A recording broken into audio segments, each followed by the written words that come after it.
One Radio, your girl Little O, and I'm down here at HTM headquarters with Mr. Kaibabii, and his video just dropped, Perseus, and it's a great music video. Trust me, I'm not just saying it because I'm in it, but like the music, like the video is wonderful, the music is dope, and everything like that. So we're just here, we're just gonna vibing out, and we're just talking. How you doing tonight?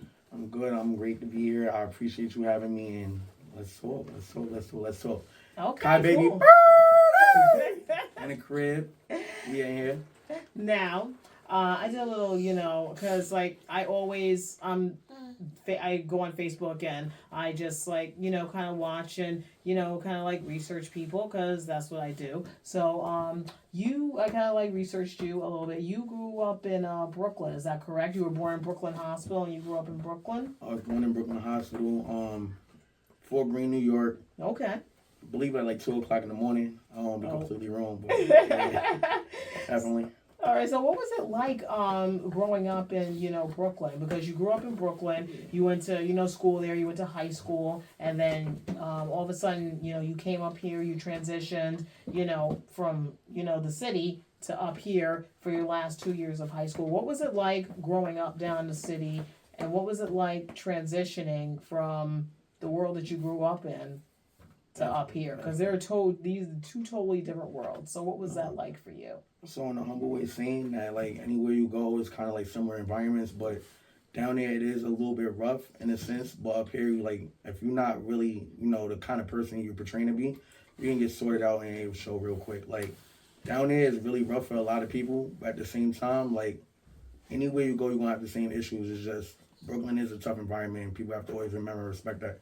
And there's a lot of culture that's down there, a lot of like hip hop, fashion, everything originated a lot down there, but moving up here, like it was a big change, and like I had to adapt to my environment because it's not where I'm originally from. So I have to like humble myself before a lot of things had to humble me as well. Because coming up here, I was high-headed, thought I was the toughest person around, and you can easily find out there's always somebody bigger and better in the seat than you. So you gotta respect all environments you come from.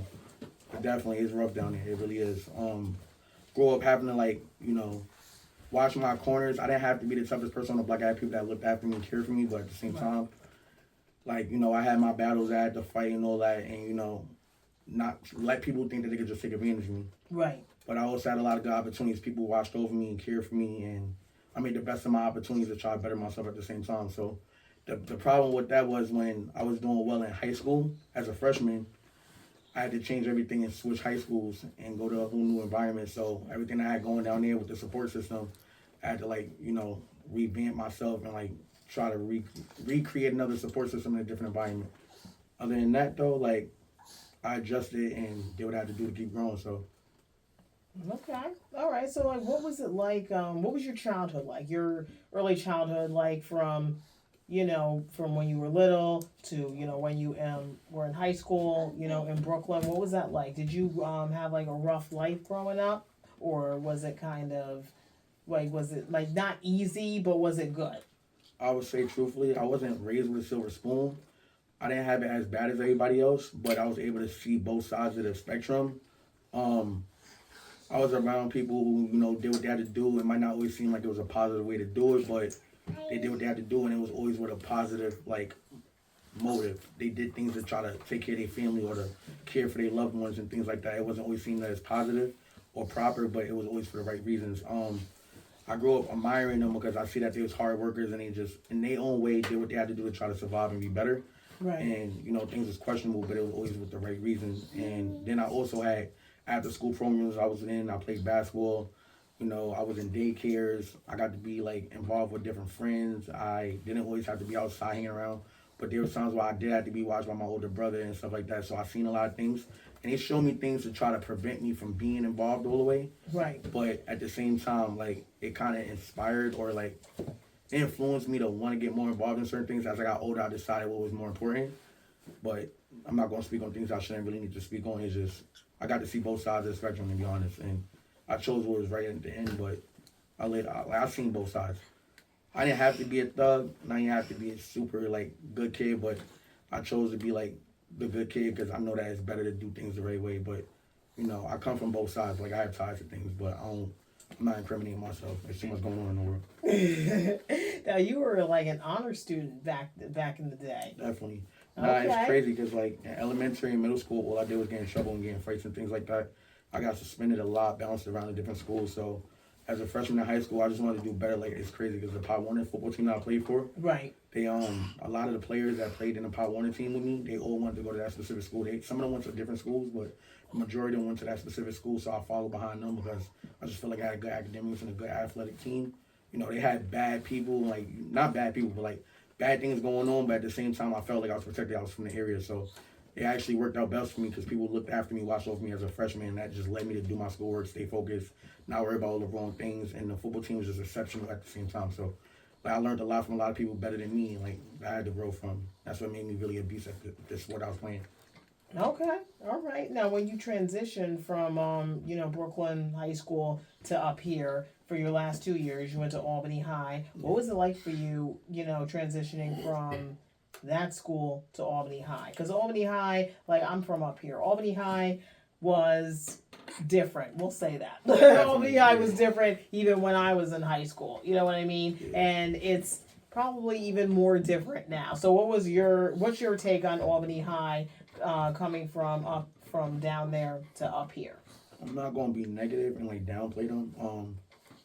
It's people that care about you in that school, but you have to seek the support and the help and the love from people. It's all about effort. Like you can't just assume that people want to be there and help you. I say that I had more of a support system and people reached out and there was more resources from where I came from. Right. But it was a vocational school, Albany High. It's not that they don't care about you. It's just a lot of kids don't care about themselves, and I know it's a lot of wear and tear on the people that's working in that field and doing the things they do in that type of like job profession. So I honestly say that like going to school there was weird because I didn't have the support system, but I had to create my own support system, and I had to like try to find ways to adapt and like be a part of the culture there. Like at first I didn't feel like I belonged. I didn't feel like I like actually was seen and I was a part of anything. But over time, I built rapport with a lot of different people. I kept my head in the academics. I didn't look to do things that was negative. Same things that I practiced when I was a freshman in high school as a sophomore my senior year. Focused on football. I was already too good, but like it was just like a lot of animosity. There was other people that was good around me, but not everybody knew how to play football on the team either. So I had to just keep grinding at it. And ultimately, I became a junior varsity captain as a sophomore. Okay. My junior year, I had to like kind of wait behind people that was before me, and then as a senior, I was a varsity captain. It was hard for us to win because we just didn't know how to put all the pieces together, and we had a lot of good people that was talented. Right. Just didn't put all the pieces together. The coaches loved us. They treated us like their own family. They fed us, cared for us, and they really talked and did everything they possible way to try to get us to grow. But just in the end, it was just hard for us to all collectively work as a team to get the W. Right. I can't bash anybody. Like I grew up over time, and like life is hard as it is. So my hats off to everybody that I was involved with when I was younger. I just gotta give that homage because at the end of the day, like I ain't know anybody. I was young. I can't judge nobody. Like I got a lot to learn still. Okay. All right. Now, when you graduated from Albany High, did you go on to college, or did you what did you do after high school? After high school, honestly, I was supposed to go on a football scholarship to the Division III school, Castleton University. Okay. They needed me to complete intermediate algebra, intermediate geometry. I passed the algebra. I needed a B. I got an A. Then I needed a B for geometry. I didn't take the course. I just started playing around. I let the marbles fall off. I'm not gonna lie. I got different perceptions from everybody in the world. Whoever they want to judge me, I don't really care. And then I take care of my children. I'm around my second child mother, first child mother. We have our differences, but we do what we gotta do to take care of my first daughter. Okay. Long story short, I let the wheels fall off. All the stuff I was focused on, all the hard work I put in, kind of started wanting to just go to college and party. I had a lot of influences watching American Pie. Right. I Zoe read 101, different things like that. So, yeah. like, I just wanted to get into party mode. I started worrying about girls. I actually, fun fact, like, I always had girls that like me and stuff, but I waited till I went to college. I'm gonna be honest, like, I'm grown as hell. Like, I was a virgin until I went to college. Like, not good, and it was by choice. Cause I had a girlfriend in high school. She used to come to my games. Right. And wave and do extra stuff. I got filmed on me waving, making tackles, like, right behind it. But thing is, like, I just didn't care to, like, be sexually intimate at the time. So, when I got to college, that's when I started doing all the other stuff. And I lost focus. Instead of going away to school I was supposed to go to and handle my business, I stayed in community college, started worrying about selling party tickets and not being popular, but just being too in the mix of everything. Lost a lot of focus. Like I picked myself back up and I realized college ultimately wasn't going to give me where I wanted to go because I had a lot of aspirations and like I wanted a lot of goals and opportunities to come faster. Gotcha. And I just had to like make things happen and like go and work and do what I had to do. So I felt like college wasn't gonna give me where I wanted to go. So I just took it out of college and dropped out. Guess you could say I'm like Kanye West. I'm just trying to figure out where the end goal is still. So Okay. All right. I mean, college is not, for everybody. You know what I mean? But, at least it was good for you to kind of, figure it out and be like, okay, well, I'm going to work. I'm going to do this. I'm going to do that. When did you decide that music was the direction you wanted to take? I've always had different influences. It was a while I was always around different artists and stuff like that. One of my influences is my older brother, Young Fetty. He has music out, had it out for years. Like, he's lyrical. He has like over 20 different flows. I used to watch him and like listen to his music videos. Those are my favorite songs and videos from his Everyday Necessities. Okay. Just different artists like Playboy Cardi's 6irdie. That actually creates my stage name. Kaibabii Birdie is merged with them too. Okay. And just being around other artists like Castaway, people helped me build what I was coming up with as an artist. One of the artists that's over in the podcast right now, you can't really see him right now, but my friend Roadrunner and all that, like I met him through the performances of that Reese's, MBB World and all that. Okay. Just taking and soaking up knowledge and just learning and growing from other people and different things. And I have a lot of different influences. I could say and name like a whole bunch of different old school artists like KRS-One, Jada Kids. I could say new artists like Destroy Lonely, Trippie Redd, anything like that. But I also like alternative music, rock music, pop music, R&B, reggaeton. I have a lot of different influences that tie me into what I am. I had different people tell me different concepts of what they sound. They hear him as in me as an artist, but I don't know. I feel like I'm an artist, not so much as just like a specific genre. I just make what comes to the heart and what I feel at the moment, whether I'm screaming with aggression or I'm mellow or I'm telling my truth to what I am. Like anything I say is not fabricated, it's all truth. There's no fabrication of I say. Everything I say is really my experiences. So that's what makes me like feel like I stand out. Okay. All right. Because I did see that, you like alternative music as well. So like you like, because like you just said, you like different genres of music, and like one of them that I saw was alternative, which is I thought very interesting because not many African Americans they might be hiding it too, to be honest. Like that much songs. alternative, So I was like, oh, okay. So like, do you like when you make music, do you add a little bit of alternative into your music when you're writing music? I feel like there's more like influences from like certain artists and stuff like that, like Fleetwood Mac. Let me think. Like honestly, Citizen Cult. Like it's certain songs that I have that I grew up listening to that's very nostalgic for me. So I have all those in a playlist, and then it's just different things and different artists that have certain songs I group together. Like I listen to Katy Perry and everything. Like I turn up. Like, I start bugging Katy Perry. Like it's just certain things that click. So that just makes me like raw because I have a certain aura, energy, swag about myself. Like I'm definitely like I'm comfortable in my own skin. I'm very who I am. But I have different like looks and just swag and like energy about myself because everything that influences me all at once. Okay. It's like a conglomerate or like a melting pot. All right, I like that. So like, what was the first song that you wrote? The first rap that you wrote? Our first song is actually dropping November 14th. Ever that I ever wrote, and it was like 4 years ago. Honestly, my friend Shasta. Oh wow. It's called She Didn't Want to Do It. It was kind of heavily influenced by ASAP Rocky's collective, ASAP Mob, with Ferg, 12 and them. It just has like a very strong Harlem appeal where it's street but like fashionable. Like they just have like a cool like pretty thing look to them, but they're rough and like very like raw with themselves as well. So like it comes off really strong. Like the actual bass and the beat itself is like very heavy. And the vocals is like raw and like very uncut and just strong. Like it's powerful. Like it's deep. Like it's not more like heavily like it's not heavy lyricism, but it's more like just strong and just in depth of like just passion in it. Like you can hear the pain and grit in it. So okay. And I'm not just trying to make it sound even better than what it is. It's just, honestly, this is one of my first songs, but like that's the influence that was behind it. That's where the sound come from that song specifically. Okay.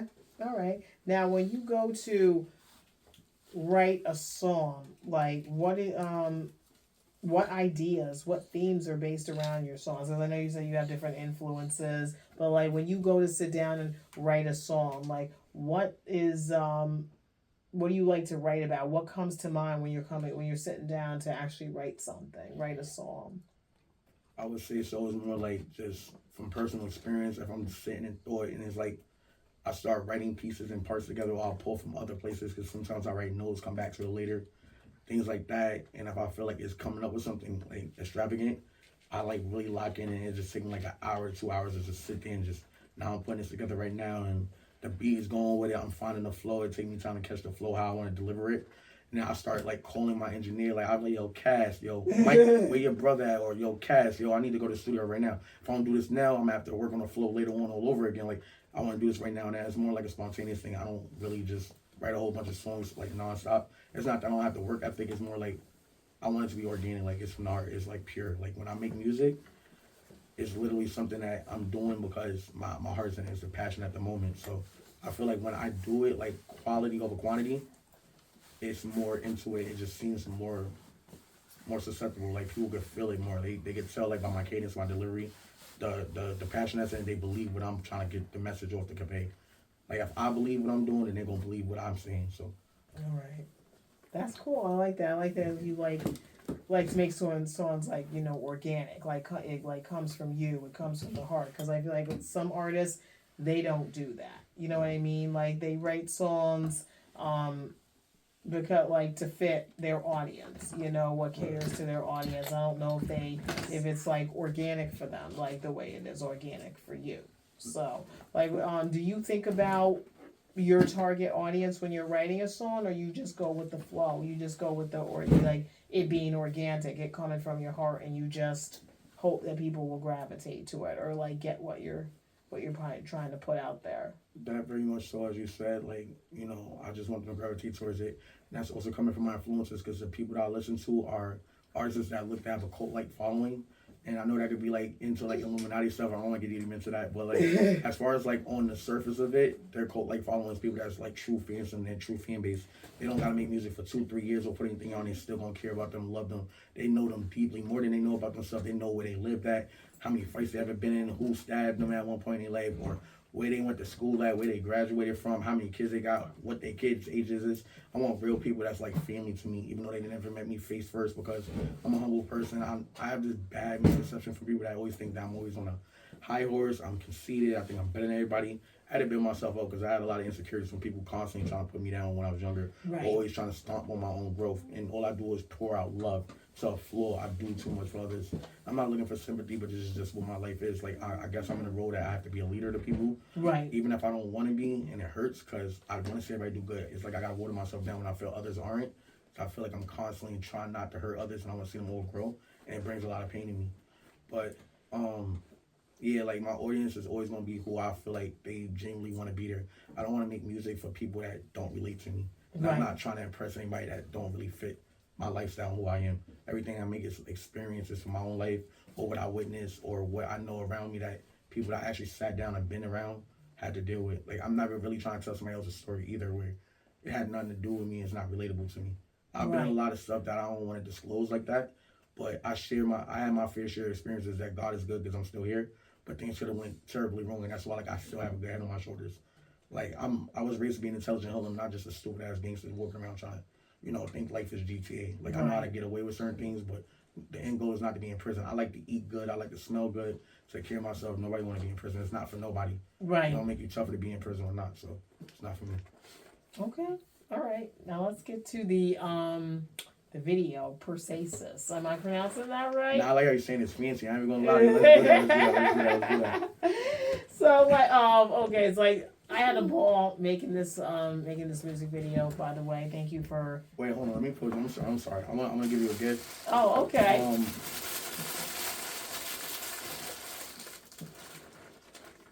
You could do what you want with these, but this is Kaibabii Birdie Bucks. Okay. I'm saying on it says Kaibabii currency, ABG, A block treasury, NHECC 66 thoroughbred.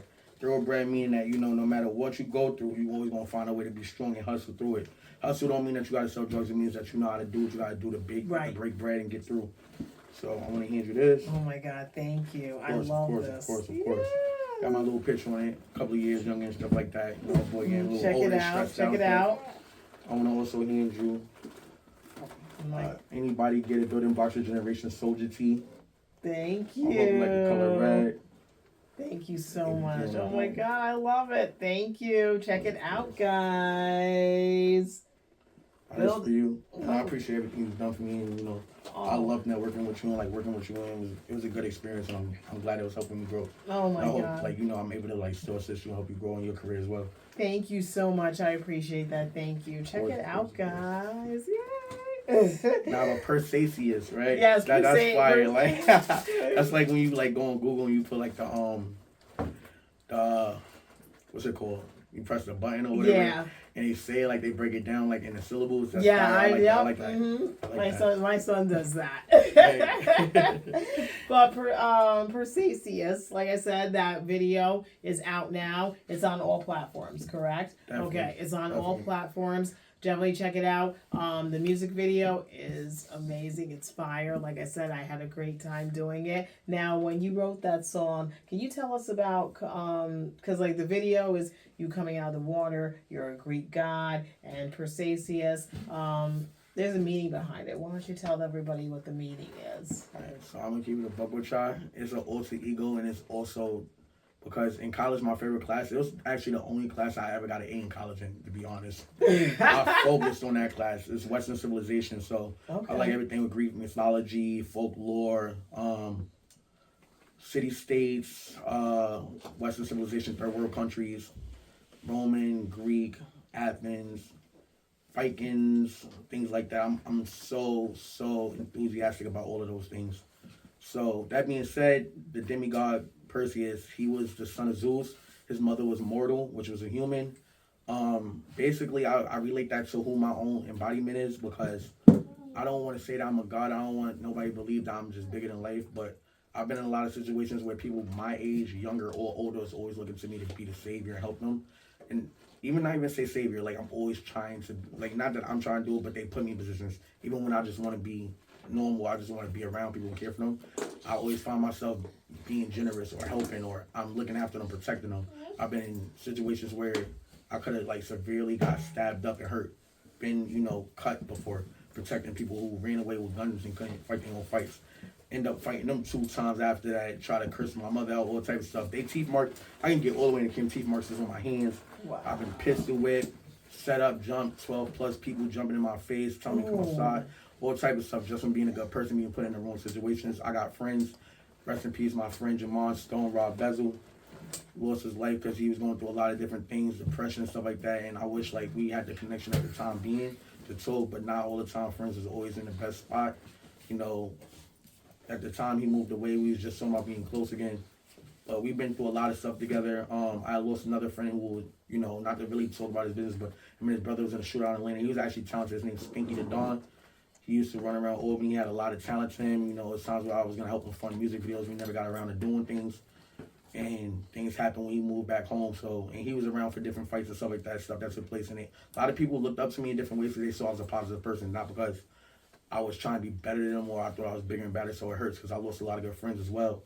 And the same similar situations we went through, like, I just wish that, I could have helped get them through it more because now I have 3 children. My friend that, he lost his life through depression. I don't want to say what happened specifically. He had a child come in and all that. I still talk to his sister and mom from time to time. We don't talk on an everyday basis.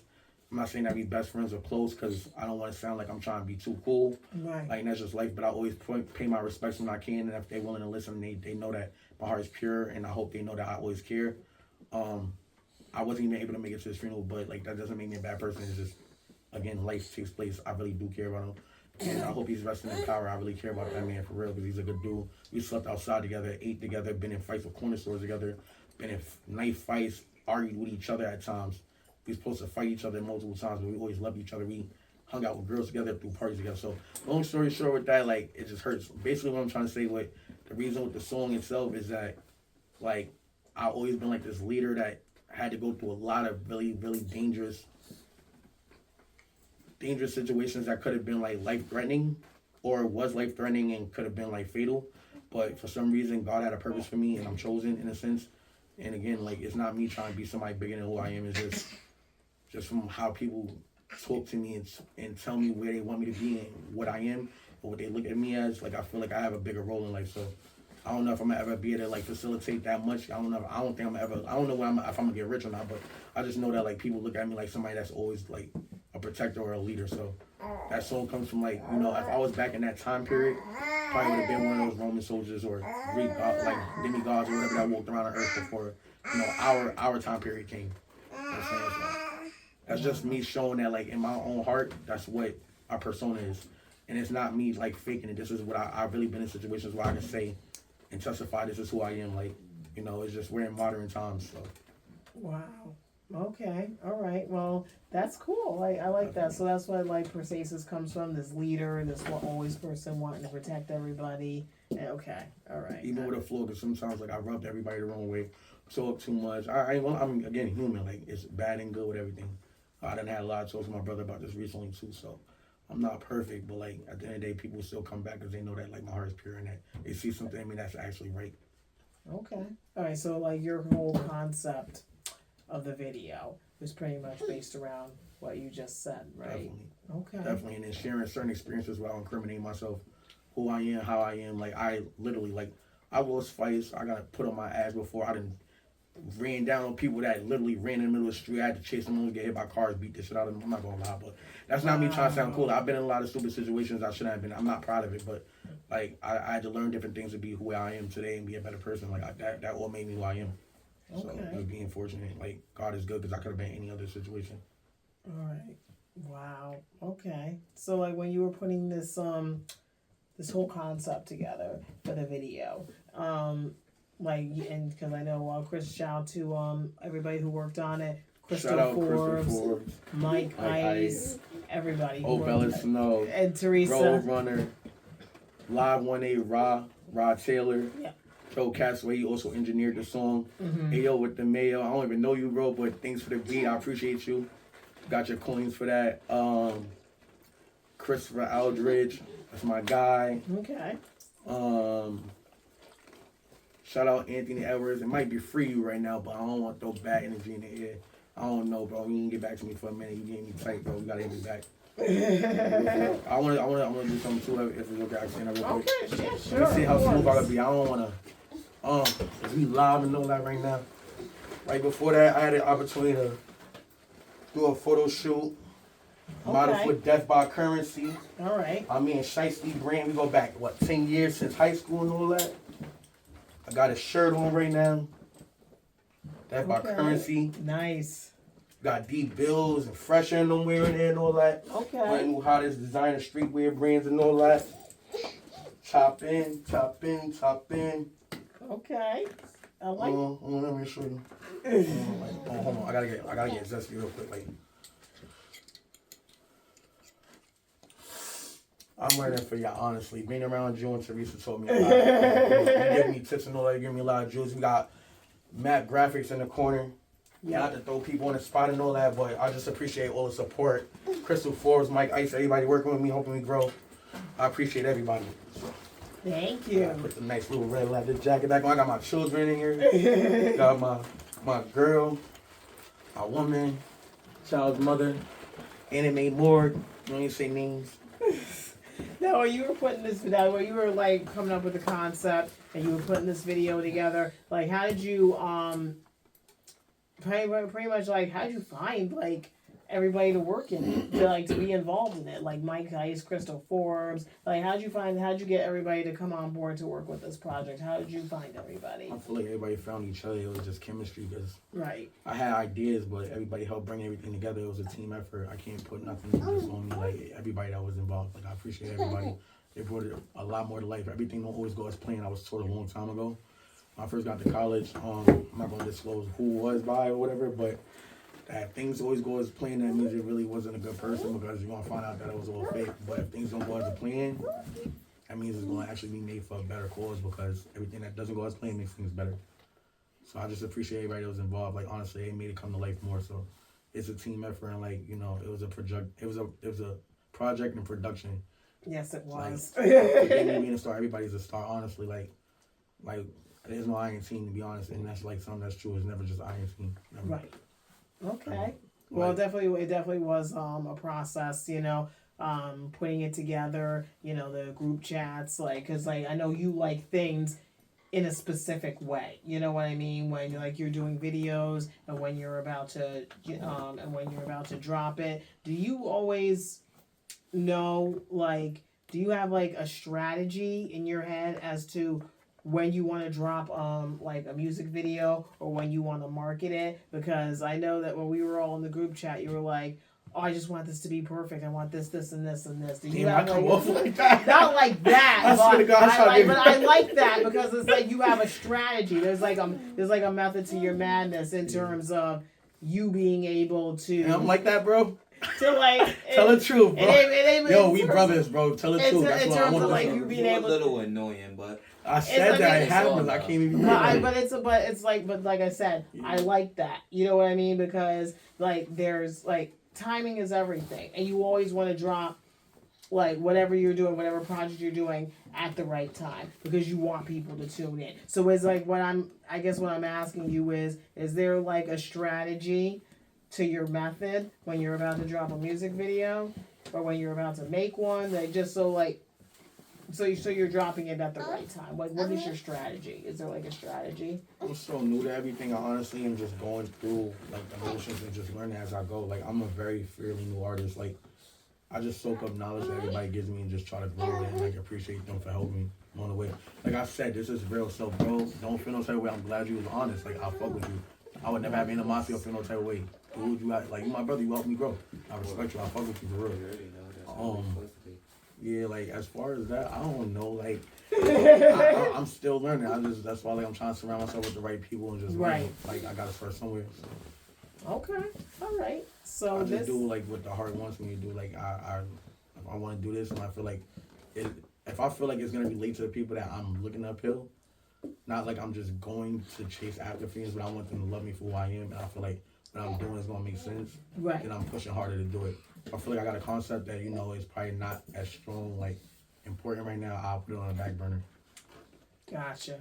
So this shirt that you gave me, I want to talk about this because in your bio, it says, what is this? The ABG building blocks for the generations. Anybody can get it. Pretty much like what now? Because you talked a little bit about in your bio. What does that stand for? Like, what is the meaning behind that one? Behind it? ABG, BBG. Anybody get it? Building blocks for generations. The true mission statement is: we the East Side mob of upstate. It's much to the interpretation of the mind. What that means is it's supposed to be more of an inspirational thing. What you feel like you do, own it, believe it. You're never alone. You always got a support system. Don't ever feel like you're alone in the world. Just believe in yourself and do what you're going to do at 110. Don't ever like settle for less. Always want to be the best you can possibly be. Whether you're a skateboarder, athlete, artist, photographer, model, visionary, painter, correctional officer, security officer, right, mother, father, uncle, brother, sister. Be the best you could possibly be and own that. Appreciate what you are and take every opportunity you have and utilize it to the best of your ability. I like that. I really do. And I think everybody should follow that because there's some people that don't. But like I said, everybody should follow that. Like whatever you're doing, like you said, whether it's like a doctor or a nurse or whatever it is, a model or a musician, whatever it is, you should definitely work hard at it and be the best at it. Like I like what that stands for. Thank you. The building blocks of generations part is like to prepare the youth for the future. There's so much I really want to do in life and I just don't know where I'm going to get or how I'm going to get there, but that's a part of like journey in life. Like you don't know when and what's gonna happen, but right. You gotta appreciate the journey. Don't worry about the now. Worry about the now and not the later. So like my goal is to always want to help others, especially the youth coming up to try to be better. And the building blocks is the foundations for them to grow and to create the generations for the future to be better. Make things simpler on them. Better for the ones that came before them. Oh, I like that. That's good. That's good because I think a lot of young people need to hear that. Where do you see yourself in 10 years? A little bit more well off, more structured, better foundation. Kids not having to worry too much about too much. Being a better father, man, partner in a relationship. Better son, brother, better friend. just hoping for the best and still be alive and just growing and seeing older age and like being happy and comfortable, not having too much stress in the world and being able to just take care of my bills, my responsibilities, and having good friends that see me grow as a person. Not feeling like I always gotta like lose friends and keep switching and restructuring my life. I want to be stable. I like that. Okay. So like, what's next for you? Because you just you dropped this video, Perseus. You have I love it. I ain't gonna lie, I love it. you have two other it's like songs that I listened to last night on Spotify. I like those actually. I think one was what was it? TikTok Get the Band. That TikTok one. I like the beat to that. What's next for you? Like the videos dropped and like do you have any performances coming up? Are you working on an album? Are you working on an EP? What's going on? What's next for you? I like being mysterious because it doesn't, make everybody look at me like, okay, this is what you're gonna do. And if you fall through it, now it's like you're not consistent. Yeah. And then it's like mysterious seems cooler because that's the aesthetic that I want also for my influences.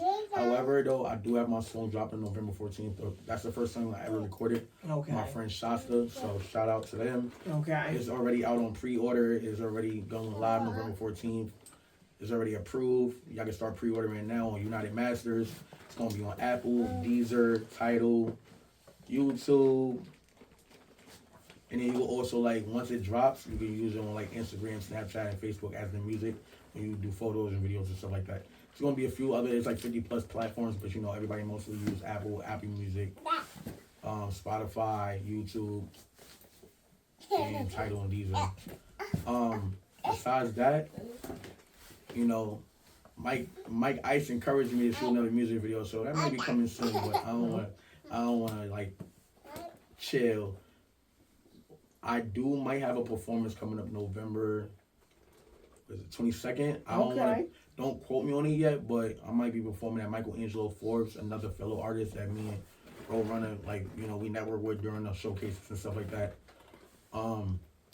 But, we still working out the details and stuff like that. He spoke briefly a couple of times. He wrote me, I wrote him. I wrote him first, he wrote me back. So we figuring things out. Depending on whatever the situation is, I might be performing. He's supposed to be moving to Cali soon, to further his career, and shout out to him.